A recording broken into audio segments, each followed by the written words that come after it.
You are watching Grace Television.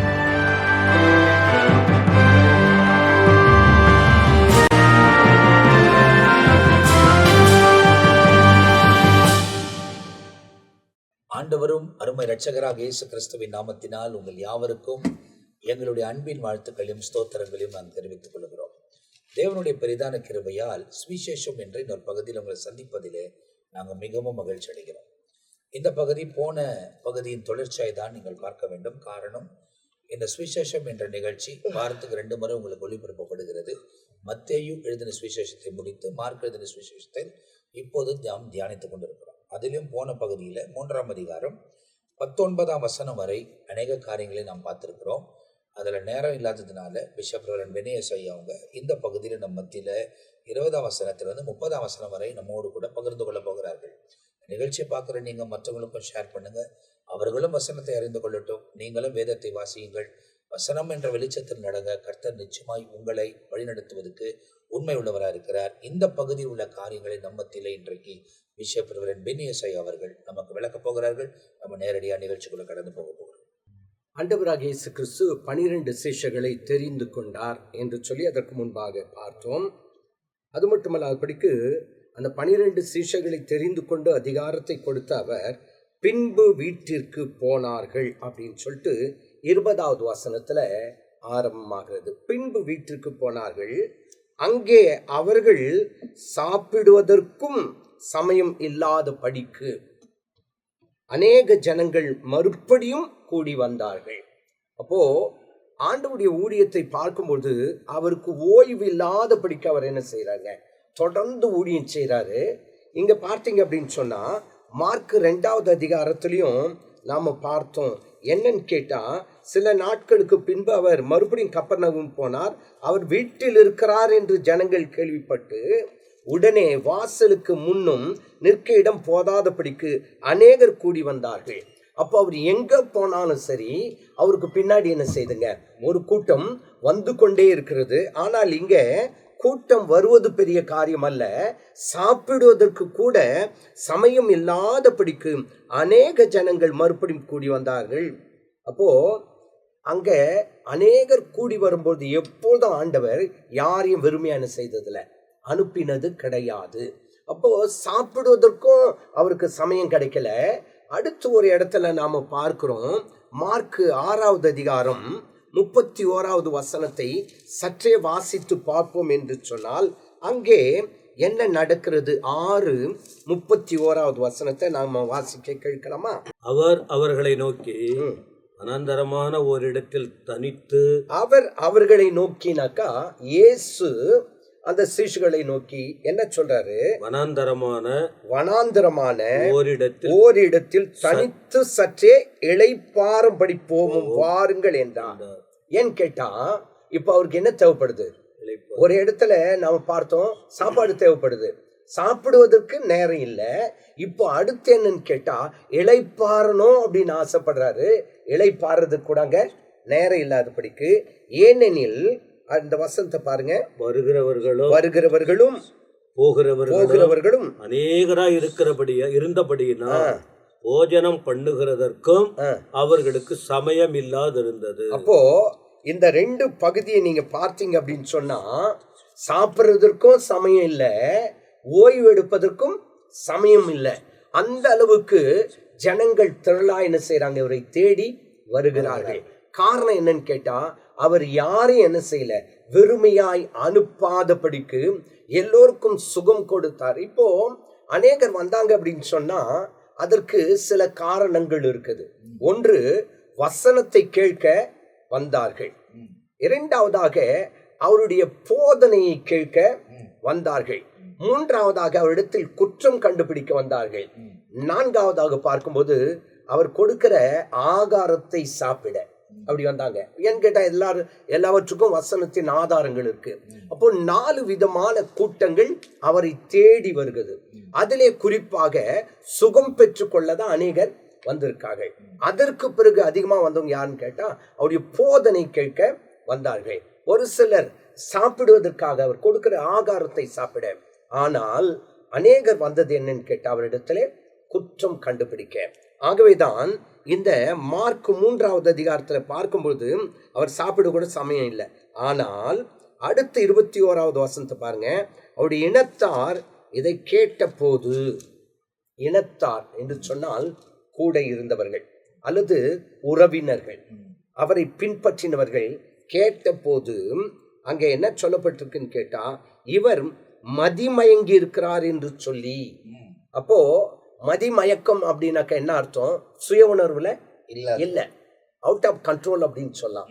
அப்போ ஏன்னு கேட்டா மதிமயங்கி இருக்கிற இவரிடத்தில் வருகிறார்கள் என்று சொல்லி அவங்க சொல்லிட்டு அங்க பாருங்க, மதிமயங்கி இருக்கிறார்னு சொல்லி அவரை பிடித்து கொள்ளும்படி வந்தார்கள்.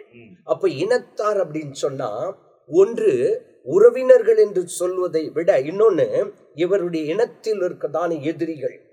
அப்போ வந்து அவரை பிடித்து கொள்ளும்படி வந்தார்கள் அப்படின்னு சொல்லிட்டு அங்க தெளிவாய் சொல்லப்பட்டிருக்குது. ஏன்னு கேட்டா சொந்தமானதில் வந்தார், சொந்தமானவர்களோ அவரை என்ன பண்ணல, ஏற்றுக்கொள்ளவில்லை. உன் வீட்டாரே உனக்கு சத்ரு என்று சொன்ன அந்த வேத வசனத்தின்படி இப்ப பாருங்க, இனத்தாரே இவரை பிடிக்கும்படியாய் வகை தேடுகிறார்கள். இப்போ இவர் செய்த ஊழியத்துல பார்க்கும்போது ஏற்கனவே சொன்ன மாதிரி சாப்பிடவும் நேரம் இல்லை, ரெஸ்ட் எடுக்கவும் ஓய்வு எடுக்கவும் நேரம் இல்லாதபடிக்கு அநேகர் வருகிறார்கள். இன்றைக்கு கூட அநேக ஊழியங்களிலே பார்க்கும்போது வேதனையோடு கூட, கவலையோடு கூட, பாரத்தோடு கூட ஊழியக்காரர்களை தேடி வருகிறார்கள். அப்படி தேடி வருகிற அந்த ஊழியக்காரர்களின் மூலமாய் கர்த்தர் பலத்த காரியங்களை செய்து கொண்டிருக்கும் போது சில எதிர்ப்புகள் தேடி வருகிறது. இவன் எப்படி செய்யறான், இதுக்கு பின்னணி என்ன அப்படின்னு சொல்லிட்டு ஆராய்ச்சி பண்றோங்க. இந்த இடத்துல நாம் பார்க்கும்போது சாப்பிடவும் நேரம் இல்லை, ஆனாலும் இவரை பார்த்து என்ன சொல்றான்னு கேட்டா பைத்தியக்காரன் அப்படின்றாங்க. யோவான் 10வது அதிகாரம் 20வது வசனத்தை பாருங்க. அங்கே என்ன சொல்லப்பட்டிருக்குது? 10வது அதிகாரம் 20வது வசனம். அவர்களில் அநேகர் இவன் பிசாசு பிடித்தவன், இவன் பிசாசு பிடித்தவன். என்ன சொன்னாங்க? அவரை பற்றி என்ன சொன்னாங்க? மதிமயங்கினவன் அப்படின்னு, மதிமயக்கத்துல செய்யறான் அப்படின்றாங்க. இப்ப என்ன சொல்றாங்க? இவன் பிசாசு பிடித்தவன், பைத்தியக்காரன். அந்த வசனம் பாருங்க, யோவான் 10வது அதிகாரம் 20வது வசனத்துல இவன் பைத்தியக்காரன். ஒன்று மதிமயக்கம் உள்ளவன், 2வது பிசாசு பிடித்தவன், 3வது பைத்தியக்காரன். அதன் பிறகு சொல்ற வார்த்தை தான் ஒரு வேதனையான வார்த்தையா இருக்குது. ஏன் இவனுக்கு செவி கொடுக்கிறீர்கள்? அப்போ அவருடைய வார்த்தைக்கு செவி கொடுக்க அநேகர் வரும் பொழுது சிலர் சொல்ற ஒரு வார்த்தை என்னன்னு கேட்டா, ஏன் இவனுக்கு செவி கொடுக்கிறீர்கள், ஏன் இவனுக்கு செவி கொடுக்கிறீர்கள். அப்போ ஆண்டவராகிய இயேசு கிறிஸ்துக்கு ஒரு மரியாதை இல்லாம இவன் என்று சொல்கிற ஒரு வார்த்தையை அங்கே பயன்படுத்துகிறதாக நாம் பார்க்கிறோம். அப்போ ஆண்டவராகிய இயேசு கிறிஸ்து இந்த உலகத்திலே பிறக்கும் போது தேவதூதர்கள் என்ன சொன்னாங்க? உன்னதத்தில் தேவனுக்கு மகிமையும், பூமியிலே மனுஷருக்கு சமாதானமும் அப்படின்ட்டு சொல்லப்பட்ட அந்த கிறிஸ்துவை இவன் என்று சொல்வது மாத்திரமல்ல, மயக்கத்தில் இருக்கான் சொல்றது மாத்திரமல்ல, பைத்தியக்காரன் என்று சொன்னது மாத்திரமல்ல, பிசாசு பிடித்தவன் என்று சொன்னது உண்மை என்று சொன்னால் ஆண்டவர் சொல்லியிருக்காரு, பச்சை மரத்துக்கே இந்த பாடு என்றால். இன்றைக்கு நம்முடைய ஊழியங்களிலும் கூட நாம் சபை நடத்தும் போது இதைவிட மோசமான வார்த்தை கூட என்ன செய்வாங்க, சொல்லுவாங்க. ஆனா ஆண்டவர் சொல்ற ஒரு வார்த்தை என்னன்னு கேட்டா, என் பிதாவின் சித்தத்தை மட்டும்தான் நான் என்ன பண்ண வந்திருக்கேன், நிறைவேற்ற வந்திருக்கிறேன் என்ற வேத வசனத்தின்படி நமக்கு விரோதமாய் 1000 வார்த்தைகள், தகாத வார்த்தைகள், தேவையில்லாத வார்த்தைகள் வந்தாலும் நம்முடைய வாழ்க்கையில நாம செய்ய வேண்டிய ஒரே ஒரு காரியம் என்னன்னு கேட்டா, தேவனுடைய சித்தத்தை மட்டும்தான் செய்யணும். இங்க நம்ம பார்க்கும்போது இந்த பகுதி மிகவும் பெரிய ஒரு பகுதியா இருக்கு. அப்படின்னால் சுருக்கமாய் நான் சொல்லி கடந்து செல்ல ஆசைப்படுகிறேன். இப்ப பாருங்க, மதிமயங்க இருக்கிறான் என்று சொல்லி அவரை பிடித்து கொள்ளும்படி வந்தார்கள். எருசலேமில் வந்த வேதபாரகர்கள் இவன் பெயல்செபூலை கொண்டு என்ன பண்றான், பிசாசுகளை துரத்துகிறான், பிசாசுகளின் தலைவனாலே பிசாசுகளை துரத்துகிறான் என்று அவர்கள் சொல்லுகிறார்கள். அப்ப என்ன அர்த்தம் அப்படின்னு சொன்னா, இவர் செய்கிற சகல காரியங்களும் இது பிதாவின் அதிகாரத்தில் அல்ல, பிசாசின் அதிகாரத்தோடு கூட, இவனுக்குள்ளே பிசாசு இருக்கிறதுனால், பெயல்செபூல் உள்ளே இருக்கிறதுனால் தான் இவன் இந்த வேலைகளை செய்கிறான் என்று சொல்லி அவங்க தீர்மானம் பண்ணிட்டாங்க. ஆனா அவர் என்ன செய்தாரு, இல்லை அப்படின்ட்டு அவங்க கிட்ட வாக்குவாதம் பண்ணல. பண்ணாம உவமைகளினால் அவர்களுக்கு சொன்னது என்னன்னு கேட்டா, சாத்தானை சாத்தான் துரத்துவது எப்படி. அப்போ எனக்குள்ள சாத்தான் இருக்கிறான்னு சொன்னா நான் போயிட்டு என் ஆளு இன்னொரு சாத்தானை துரத்த முடியுமா? இதான் சுருக்கமான ஒரு காரியம். சாத்தானை சாத்தான் துரத்துவது எப்படி? ஒரு ராஜ்யம் தனக்கு தானே விரோதமாய் பிரிந்திருந்தால் அந்த ராஜ்யம் நிலை நிற்க மாட்டாதே. அப்போ அவங்களுக்கு தெளிவா சகல காரியங்களையும் அவர் போதிக்கும் பொழுது, இந்த பகுதியின் கடைசி பகுதியை நாம் சற்றே பார்க்கும் பொழுது நன்றாய் கவனிங்க. ஆண்டவர் இதையெல்லாம் சொல்லிட்டு, மெய்யாகவே நான் உங்களுக்கு சொல்லுகிறேன், மனுஷர்கள் செய்யும் எல்லா பாவங்களும் அவர்கள் தூஷிக்கும் எந்த தூஷணமும் அவர்களுக்கு மன்னிக்கப்படும். அப்ப என்ன அர்த்தம்? நான் பரிசுத்த ஆவின் நிறைவினால் அல்லது பிதாவின் சித்தத்தை செய்யும் போது அதற்கு விரோதமா நீங்க என்ன செய்யக்கூடாது, சொல்லக்கூடாது. அப்படி செய்தா, அப்படி சொன்னா அந்த பாவம் ஒரு காலம் மன்னிக்கப்பட மாட்டாது அப்படின்னு சொல்லிட்டு, ஒருவன் பரிசுத்த ஆவிக்கு விரோதமா தூஷணம் சொல்லுவானாகில் அவன் என்றென்றைக்கும் மன்னிக்க அடையாமல் நித்திய ஆக்கினைக்குள்ளாயிருப்பான். அப்ப என்ன அர்த்தம்? கிறிஸ்துவுக்கு விரோதமாய், அவருடைய சுவிசேஷத்திற்கு விரோதமாய், அவர் செய்யற கிரியைகளுக்கு விரோதமா நாம என்ன செய்யக்கூடாது, குறை சொல்லக்கூடாது. இதுதான் முக்கியமான கருத்து. இன்றைக்கு உலகத்திலே அநேக இடங்களில், ஏன் நம்முடைய தேசத்திலும் கூட கிறிஸ்துவுக்கு விரோதமாய் கிரியை செய்து கொண்டிருக்கிறார்கள், கிறிஸ்துவுக்கு விரோதமாய் பேசுகிறார்கள். ஆனா வசனம் என்ன சொல்லுதுன்னு கேட்டா, அந்த கிறிஸ்துவுக்கு விரோதமாய் அல்லது அந்த பரிசுத்த ஆவிக்கு விரோதமாய் தூஷணம் சொன்னா அவனுடைய பாவம் ஒரு காலம் என்ன செய்ய முடியாதான், மன்னிக்கப்படவே மாட்டாது. அவன் எப்பேற்பட்டவனாய் இருப்பான் என்று கேட்டால் நித்திய ஆக்கினைக்கு பங்குள்ளவனாய் இருப்பான் என்பதை இந்த சத்தியத்தை கேட்கிறவர்கள் அறிந்து கொள்ள வேண்டும். அப்படி என்றால் என்ன அர்த்தம்? தேவனுக்கு விரோதமா என்ன செய்யக்கூடாது, ஆமா தூஷணம் சொல்லக்கூடாது, கர்த்தருடைய வார்த்தைக்கு விரோதமாய் எழும்பக்கூடாது. கர்த்தர் அற்புதங்களை செய்கிறார் என்று சொன்னால் அது கர்த்தருடைய கரம். கர்த்தருடைய கரம் அற்புதங்களை செய்கிறது. அநேக ஊழியக்காரர்களோடு கொண்டு தேவன் அதிசயங்களை செய்து கொண்டிருக்கும் போது அவர்களுக்கு விரோதமாய் நாம் குறை சொல்லக்கூடாது. அப்படி சொல்வோம் என்று சொன்னால் அந்த தவறுக்கு மன்னிப்பே கிடையாது என்று சொல்லி வேதம் தெளிவாய் சொல்கிறது. அசுத்தாவி கொண்டிருக்கிறவன் என்று அவர்கள் சொன்னபடியினாலே அவர் இப்படி சொன்னார். அப்போ அவங்க என்ன முடிவு பண்ணிட்டாங்கன்னு கேட்டா, இயேசுக்குள்ள அசுத்தாவி இருக்கு, அந்த அசுத்தாவியை வச்சுதான் அசுத்தாவியை துரத்துகிறான் என்று சொல்லி அவர்கள் சொன்னதுனால அவர் இந்த வார்த்தையை சொன்னாராம். அருமையான கர்த்தருடைய பிள்ளைகளே, இன்றைக்கு இந்த வசனத்தின் மூலமாய் நாம் கற்றுக்கொள்ள வேண்டிய முக்கிய பாடம் என்ன? நாம் ஊழியம் செய்கிறவர்களா இருக்கலாம், ஒரு சாதாரண விசுவாசிகளா இருக்கலாம். ஆனா நம் பேர்ல வீண் பழிகள் வரும் பொழுது நாம சோர்ந்து போகக்கூடாது. காரணம் என்னன்னு கேட்டா, நம்ம மத்தேயு சுவிசேஷத்துல 5வது அதிகாரம் 11வது வசனத்துல நாம் வாசிக்கிறது என்ன? என் நிமித்தம் உங்களை நிந்தித்து துன்பப்படுத்தி பலவிதமான மொழிகளை உங்கள் பேரில் பொய்யாய் சொல்லுவார்கள் என்றால் பாக்கியவான்களாயிருப்பீர்கள். சந்தோஷப்பட்டு களி கூறுங்கள், பரலோகத்தில் உங்கள் பலன் மிகுதியாயிருக்கும் என்ற வேத வசனத்தின்படி இப்பேற்பட்ட சூழ்நிலையில நாம சோர்ந்து போகக்கூடாது. இயேசு பிசாசு, இயேசுவே பிசாசு என்று சொல்லிவிட்டார்கள். ஆனா ஆண்டவர் தெளிவா அவங்களுக்கு விளக்கம் சொல்லிட்டார். எனக்கு அருமையான கர்த்தருடைய பிள்ளைகளே, இன்றைக்கு நமக்கு விரோதமாய் அநேக காரியங்கள் எழும்பலாம். ஆனா நாம தேவ சித்தத்தை செய்கிறவர்களாய் இருக்க வேண்டும் என்று சொல்லி இந்த வசனத்தின் மூலமாய் நாம் கற்றுக்கொள்ள வேண்டும். முதலாவது, அவர் சாப்பிடுவதற்கு கூட அவருக்கு நேரம் இல்லை, ஓய்வு எடுக்க கூட நேரம் இல்லை. சொந்தக்காரரே இவன் பைத்தியம் பிடித்தவன் என்று சொன்னாங்க. இந்த பைத்தியங்காரங்கிட்ட போயிட்டு அவருடைய வார்த்தையை ஏன் கேட்கிறீர்கள், அவருடைய வார்த்தையை நீங்க கேட்காதீங்க என்று எல்லாம் சொன்னாங்க.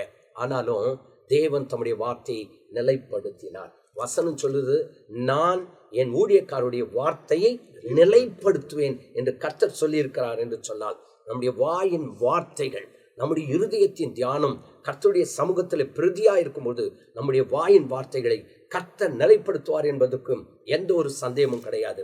ஆகவேதான் வசனத்திலே நாம் வாசிக்கிறோம், உன் விசுவாசத்தின்படி உனக்கு ஆக கடவுது. நம்ம பார்த்து பரியாசம் பண்ணலாம், நம்மள பிசாசுன்னு சொல்லலாம், பேலியாளின் மகனும் சொல்லலாம். ஆனால் நாம் செய்ய வேண்டியது என்ன? இயேசு சொன்னபடி என் பிதாவின் சித்தத்தை செய்ய வந்திருக்கிறேன் என்ற வேத வசந்த வழி நம்முடைய குடும்ப வாழ்க்கையிலும் தனிப்பட்ட வாழ்க்கையிலும் ஊழியத்தின் பாதையிலும் தேவ சித்தத்தை செய்யும்போது தேவன் மகிமைப்படுவார் என்பதற்கு எந்த ஒரு சந்தேகமும் இல்லை. இந்த இடத்துல நம்ம பார்க்கும்பொழுது 25வது வருஷத்துல நீங்க சொன்னீங்க, ஆண்டவர் சொல்லும்பொழுது ஒரு ராஜ்யம் தனக்குத்தானே விரோதமாய் பிரிந்திருந்தால் அந்த ராஜ்யம் நிலைவர நிற்க மாட்டாதே. ஒரு வீடு தனக்குத்தானே விரோதமாய் பிரிந்திருந்தால் அந்த வீடு நிலை நிற்க மாட்டாது. இப்போ பிசாசானவன் தந்திரமான ஒரு காரியங்களை குடும்பங்களிலே செய்யறான், சபைகளிலே செய்கிறான். இது எப்படி வருதுன்னா, யாக்கோபு 3ஆம் அதிகாரம் 16ஆம் வசனத்துல நம்ம பார்க்கும் பொழுது, வைராக்கியமும் விரோதமும் எங்கே உண்டோ அங்கே கலக்கமும் சகல துர் செய்கைகளும் உண்டு. இப்ப இந்த வைராக்கியமும் விரோதம் எங்க வருது? சாதாரணமா குடும்பத்துல அடிப்படை, நான் மாத்திரம் வேலை செய்யறேன், அவ தூங்கினுக்கிறா, 2 கொண்டைகள் உண்டு என்றால் உண்டு சண்டைனும். அது போல ஒத்தா உர குத்திக்கு வீட்லயே கலக்கங்கள், வீட்லயே. அப்போ வீடு நிலை பெற மாட்டாது, குடும்பம் நிலை நிற்காது. இன்னைக்கு அதே போல சபைகளுக்குள்ளே வைராக்கியம், அவர் வண்டி நல்லா பாடுறாரு, அவருக்கு வண்டி பாஸ்டர் வாய்ப்பு கொடுக்குறாரு, அவர் வண்டி ஜெபம் பண்றாரு. சில பேர் சபைக்கும் வரமாட்டாங்க, ஆனா அதை பற்றி முணுமுணுத்து கொண்டே இருப்பார்கள். அப்ப பாருங்க, தேவையில்லாத வைராக்கியம், விரோதம், கலக்கத்தையும் துர் செய்கைகளுக்கு இடம் உண்டாகிறது. சில சபைகளிலே சண்டையே வருது, எலெக்ஷன் வருது, சண்டை வருது, பலவிதமான ஒற்றுமை அங்கே இல்லை. இது அதாவது ஆதியாகமம் புஸ்தகத்துல 37ஆம் அதிகாரத்துல யோசேப்புடைய குடும்பத்துல யோசேப்பின் மேல யாக்கோபுடைய குமாரர்கள் எல்லாரும் வைராக்கியம் கொண்டாங்களாம். அவன் கனவு கண்டு சொன்னதுனால. அதே நேரத்துல யோசேப்புடைய தாய் பென்யமின் பிறக்கும் பொழுது மரித்ததினாலே இந்த 2 பிள்ளைகளையும் கூடவே வச்சு வளர்த்தானா. மற்ற பிள்ளைகளோடு அதிகமா விடாதபடி தான் தகப்பனோடவே இந்த யோசேப்பையும் பென்யமினையும் வளர்த்தானா. வசனம் சொல்லுது பாருங்க, அவனுடைய சகோதரர்கள் எல்லாரிலும் அவனை தகப்பன் அதிகமாய் நேசித்ததை அவன் சகோதரர் கண்ட பொழுது அவனோடு பட்சமாய் பேசாமல் அவனை பகைத்தார்கள். அப்பா அவங்கிட்ட வண்டி பேசுறாரு. யோசேப்புக்குள்ள இருந்த இன்னொரு குணம் என்னன்னா, அப்பா கிட்ட போட்டு குத்துனோம் தான். தான் சகோதரர்கள் செய்கிற தவறுகளை, அண்ணன்மார செய்கிற தவறுகளை அப்பா கிட்ட சொல்லணும். அண்ணா, அப்பா ரூபன் அண்ணா இப்படி பண்றாரு, சிமியோன் அண்ணா இப்படி பண்றாரு, யூதா இப்படி பண்றாரு அப்படின்னு சொல்லி ஒன்னொன்னா அவன் தகப்பனுக்கு சொல்லி வந்தான். தகப்பன் இவர்களுக்கு போதித்த அந்த போதனையில பரிசுத்தத்தை இவன் காத்து நடந்தான்.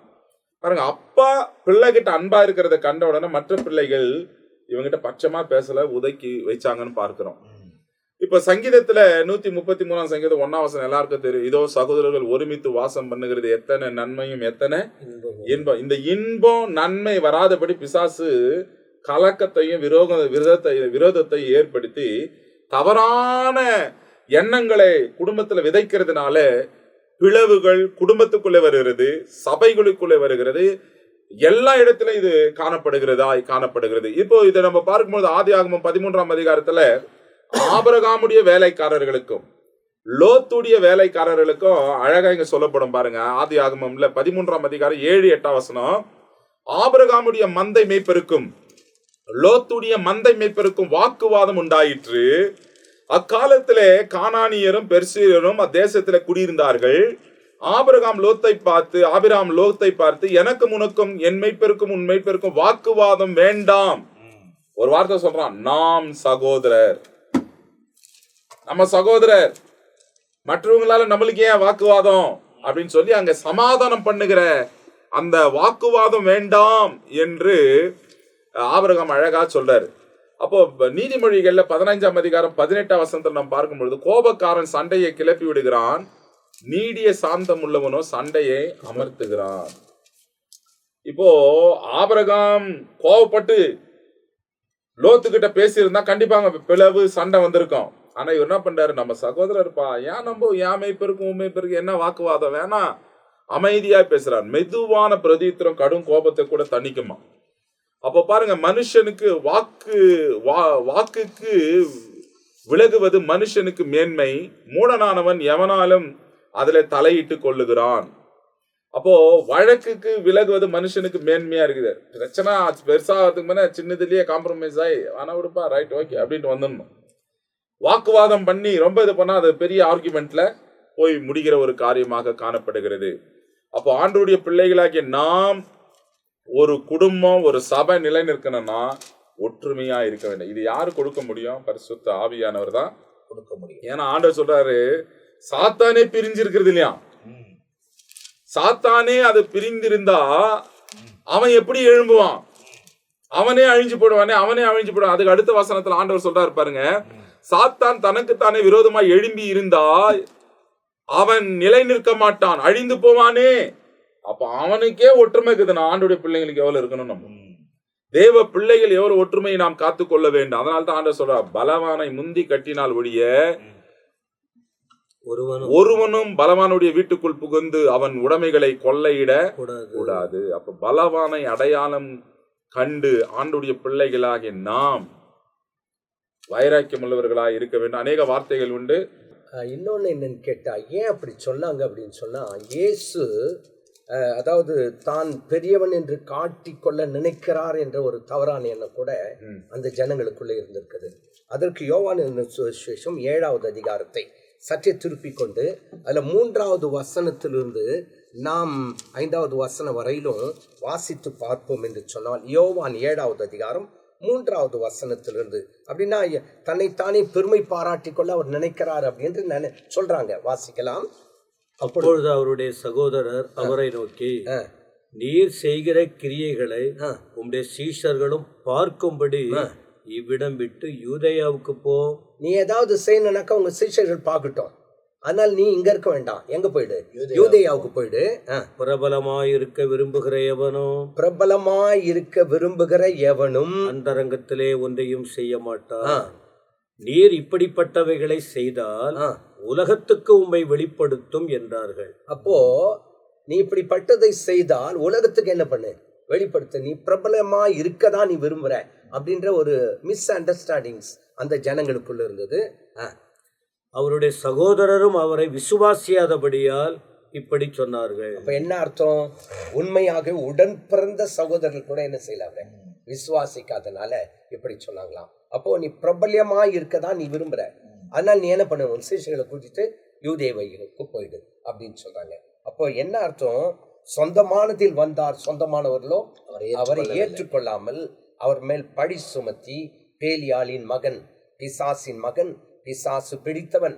அது மட்டும் இல்லாம இன்னொரு வார்த்தை கூட அவங்க சொன்னாங்க, பைத்தியக்காரன் என்றெல்லாம் அவர்கள் சொல்லிட்டு இவனை ஏன் பின்பற்றீங்க அப்படின்ட்டு சொல்லும்போது தான் அருமையான உவமையின் மூலமாக ஒரு தெளிவான விளக்கத்தை ஆண்டவர் சொல்கிறார். அப்போ இந்த பகுதியில் உள்ள காரியங்கள் இப்போது தியானிக்கப்பட்டிருக்கிறது. ஏராளமான காரியங்கள் இன்னும் இருந்தாலும் அதில் சொல்லப்பட வேண்டிய காரியங்கள் எல்லாம் சொல்லப்பட்டிருக்கிறது.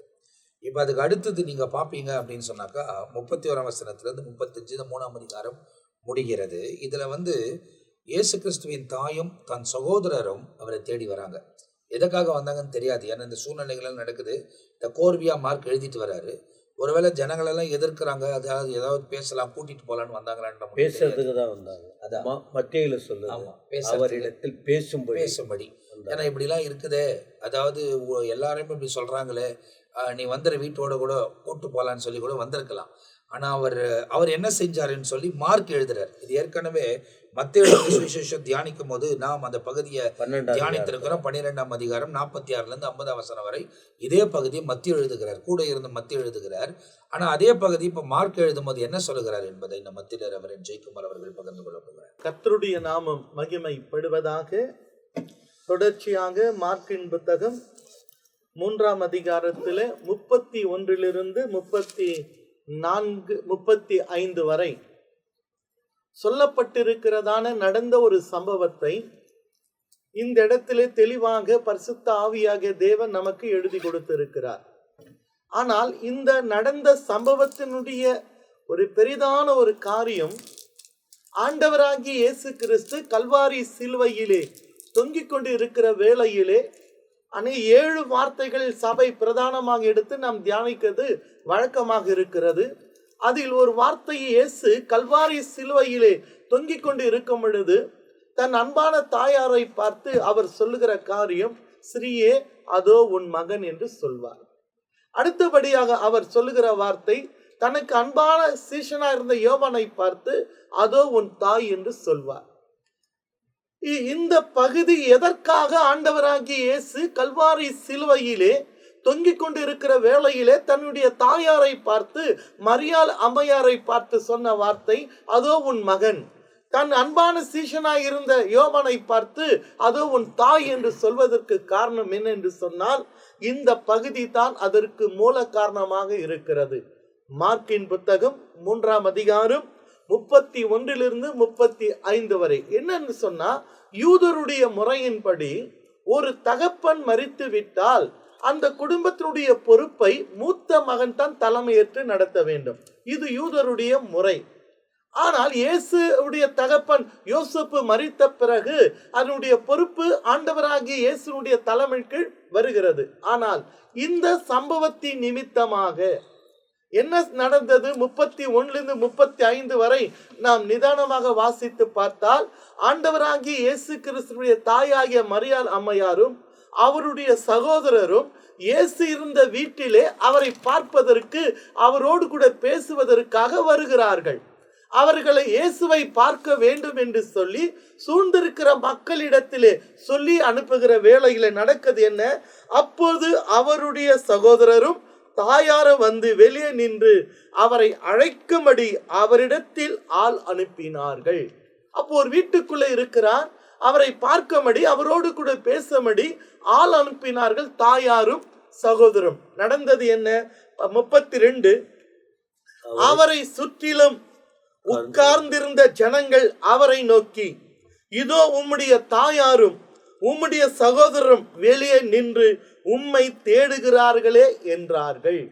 இப்போ இயேசுவை தேடி வந்த தாயார் சகோதரர் பார்க்க வேண்டும் ஒரு ஆளை அனுப்புகிறார்கள். கூடியிருக்கிறவர்கள் இயேசுக்கு ஒரு செய்தி போய் சேர்கிறது, உம்மை பார்க்கும்படியாக, உம்மோடு கூட பேசும்படியாக உம்முடைய தாயாரும் உம்முடைய சகோதரம் உம்மை தேடிக்கொண்டு இருக்கிறார்கள் என்ற செய்தி இயேசுக்கு போய் சேர்கிறது.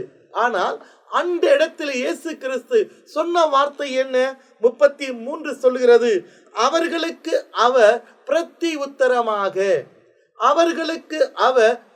உத்தரமாக என் தாய் யார், என் சகோதரர் யார் என்று சொல்லுகிறதை பார்க்க முடிகிறது.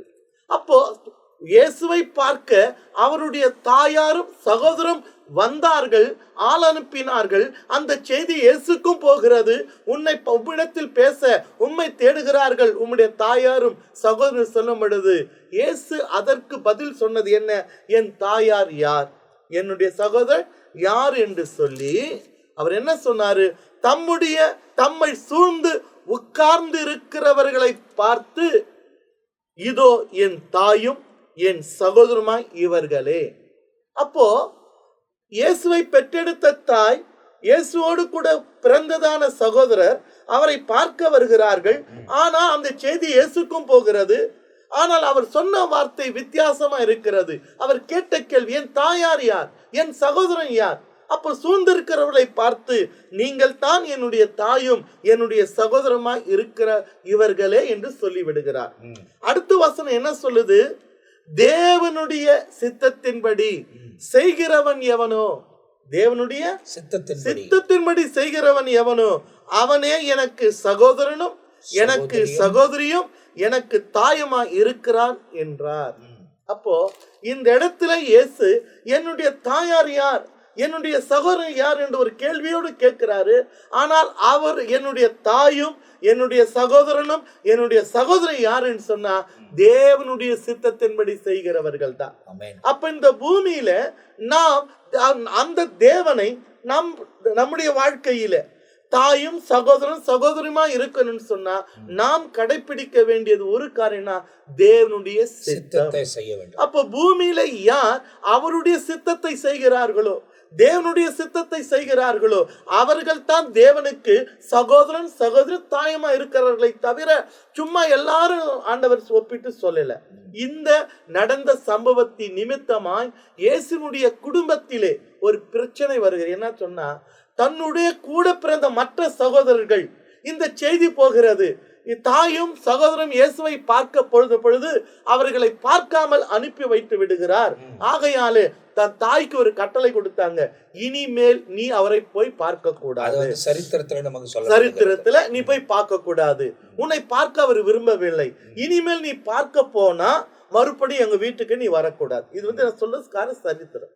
அப்போ இயேசுக்கு மரண தண்டனை, சுருக்கமாக சொல்லுங்க, இயேசுக்கு மரண தண்டனை கொடுக்கப்படுகிறது. அவர் கொல்கல்கா மலைக்கு கொண்டு போவார், சிலுவையில் அறையும்படியா. இந்த செய்தி தாய்க்கு போகிறது. இயேசுக்கு மரண தண்டனை கொடுக்கப்பட்டது, அவரை கொல்கதா மலைக்கு கொண்டு போகிறார்கள் சிலுவையில் அறையும்படியாய். அந்த பெற்ற உள்ளம் போனா திரும்பி வர முடியாது இந்த பிள்ளைகளுடைய நிலைமை. ஆனா அந்த பிள்ளை, மூத்த பிள்ளையுடைய நிலைமையோ இன்னும் சில மணி நேரத்தில் அவருக்கு மரணத்தை நிறைவேற்ற போகிறார்கள். தாய் செய்த காரியம் என்ன? எல்லாரையும் விட்டு இயேசுவை நம்பி இயேசுவை தேடி வந்து விடுகிறார்கள். எங்க? கொல்கதா மலைக்கு. அப்ப சிலுவையிலே தொங்கிக் கொண்டிருக்கிற இயேசு தன் தாயை பார்க்கிறார்.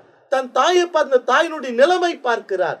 என்னை பார்க்கும்படியாக என்னை தேடி என் தாய் என்னிடத்தில் இனி திரும்பி, நான் மரித்த பிறகு இந்த தாய் மறுபடி வீட்டுக்கு போக முடியாது. ஏன்னா அந்த பிள்ளைங்க சொல்லிட்டாங்களா, நீ போய் பார்த்தா மறுபடியும் வீட்டுக்கு வரக்கூடாது. இப்ப இந்த தாய் எங்க போவாங்க? அப்போ இயேசுவை நம்பி வந்த தாய் மரியாள் அம்மையார் இயேசுவை நம்பி வந்துட்டாங்க. இனி நான் இன்னும் இயேசு மரிக்க போகிறாரு. மரித்த பிறகு எங்க போவாங்க? அதனால இயேசு சொன்னாரு தாயை பார்த்து, ஸ்ரீயே அதோ உன்னுடைய மகன். அதனுடைய அர்த்தம் என்ன?